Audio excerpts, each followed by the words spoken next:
Hi and welcome to another video from Juniper Farms. Today we are going to talk about bread baking. Now you may ask yourself, what does baking have to do with farming? And I will give you the simple answer. One of our goals here is to be more self-sufficient, and how we do that is to get away from foods that we would normally buy at the grocery store out of convenience and start making them ourselves. Two of the benefits of that is cost, and we know what is going into what we're making here. We know exactly the ingredients that went into it. So today, with the help of my mom, Hadassah, we are actually going to bake some wheat bread. Now, I have already gotten started, and here is the simple recipe. I have started with 3 cups of warm water. I added to that 1/3 cup of honey, 4.5 teaspoons of dry yeast. Now, if you use the packets, then you're going to need 2 packets for that. To that, I added 5 cups of all-purpose white flour, and we've mixed it up. And what we're going to do right now is kind of let it sit for a few minutes, and then we're going to start adding our wheat flour and kneading it. So we'll be back with you in just a minute. And we're back. So we waited about 15 minutes, and as you can see here, our mixture is starting to get bubbly, which means that the yeast is doing its job. It's eating up all those good sugars in the honey, and it is starting to work its magic. So the next process we're going to do is add our wheat flour, 3 cups of it, and then we're going to turn it out to knead it. So I'm going to go ahead and have my junior helper start adding some flour. Asher, could you pour that into the bowl for me? In here? Mm-hmm. And I'm sure you remembered them from last time, Aislinn and Asher. Hi, Juniper Farms. Aislinn.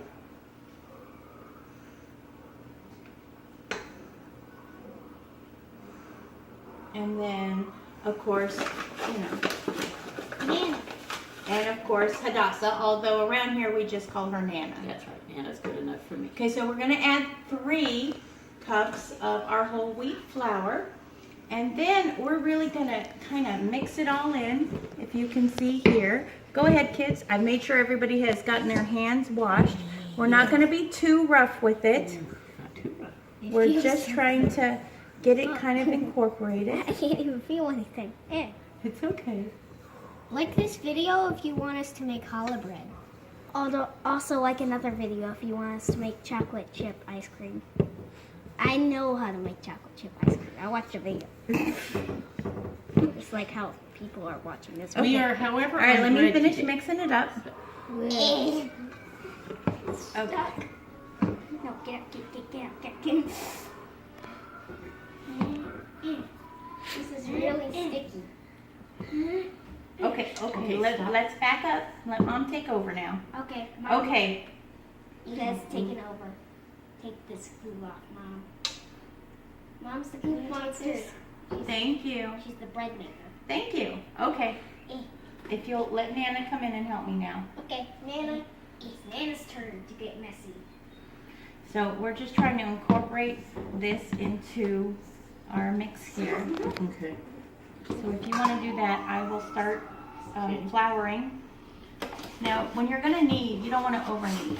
And the reason for that is we're trying to make sure that the gluten rises, but that it doesn't get overworked, because overworking it will cause it to separate. And that's how you sometimes see bread that has those tears in it when it's baking. So I'm going to go ahead and kind of flour the area that I'm going to start kneading on. As you can see, I've got flour all over me. Okay. So before we knead, we're actually going to allow the dough to rest again for about 10 to 15 minutes, just to let it incorporate that wheat bread in with the yeast. And so then we'll be back at the kneading process. As you can see, we've turned out our mixed up bread onto a floured surface, and we've let it rest for about 15 minutes. One thing that I did forget to add is that we do add another 1/3 cup of honey to the mix, which I ended up having to do after, so I'm hoping that I incorporated it enough that it won't affect the bread too much, which is something we'll find out later. So right now what we're going to do is start to knead our bread. What we don't want to do is over knead it, but we are going to incorporate probably another cup to 2 cups, maybe even a little more, of the wheat flour until it's not sticky but pulls together nicely. So I'm going to sprinkle a little bit all around here, and then we're going to get to kneading. Now the kneading process is simply kind of pushing and I know how to knead. folding. This is gonna be fun. I know how to knead. So let's make sure we got enough flour out here. Mind if I spray? And then I'm gonna let the little ones knead a little bit. So watch mommy. I like this. Go. So it starts out first, then you But fold not it. too.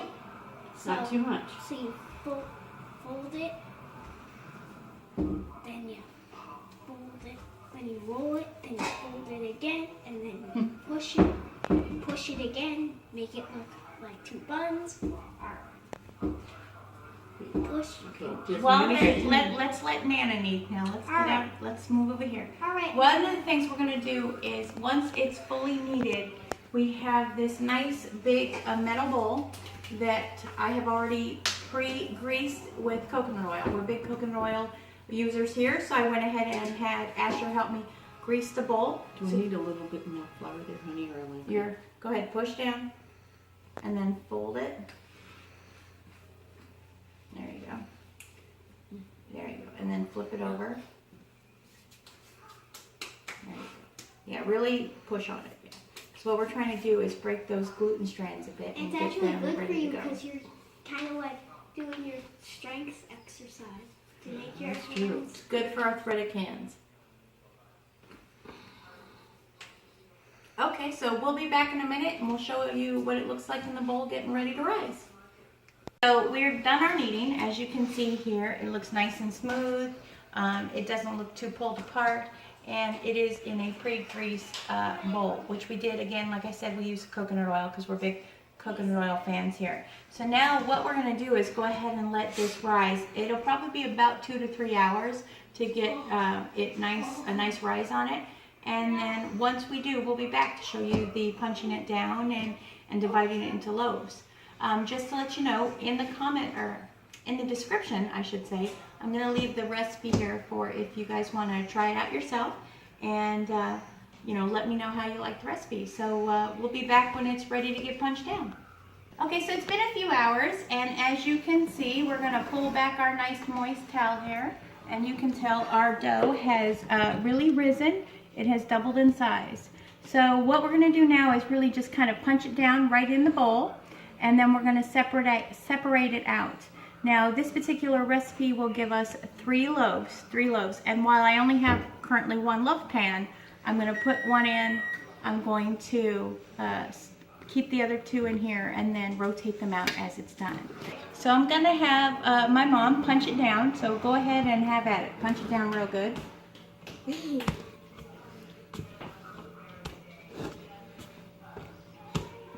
is fun. Good way to get out your aggressions too. Punch it.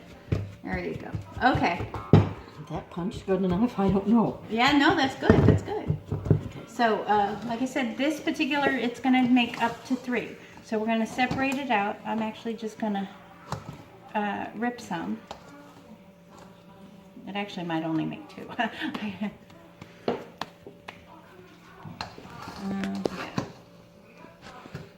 Now remember, it is also going to rise while it's baking. So we're going to take our oiled pan here. Now again, I used coconut oil, but you could use anything. And we're just going to kind of push it in there. Make sure it fills up the pan. Nice and good. So that's it. This is it. And so now what's going to happen is I'm going to put it in the oven for 30 minutes at 350 degrees. And that was what that beep was. You heard it was my oven telling me it was at 350. I'm going to cover this dough back up so that when this is out, I can put in my next loaf. Now ideally you'd have 3 or 4 loaf pans, but at this moment I only have the 1. So there it is. And I'll let you know what it looks like when we're done. Well, as you can see here, we're just about done. I have the first loaf out of the oven and I've cut off a piece so you can see exactly how well it rose. I think it did very well. And I've already had a couple of taste testers tell me they really enjoyed this recipe. I have this one coming out of the oven, and I did make a little bit of a mistake. It rose again while I was waiting for the first one, and I probably should have just put it in like that, but I punched it down again. So you see it's actually going to be a little bit denser than the first one. And then I still have one more loaf to go. So the recipe that I gave you guys today is going to make three loaves of bread. So again, I'm going to put it in the description, the recipe. Please try it out. Tell me how you like it. And remember, if you have any questions, comments, or ideas for videos you'd like to see in the future, please drop us a line and we'll see what we can do. And once again, thank you for watching.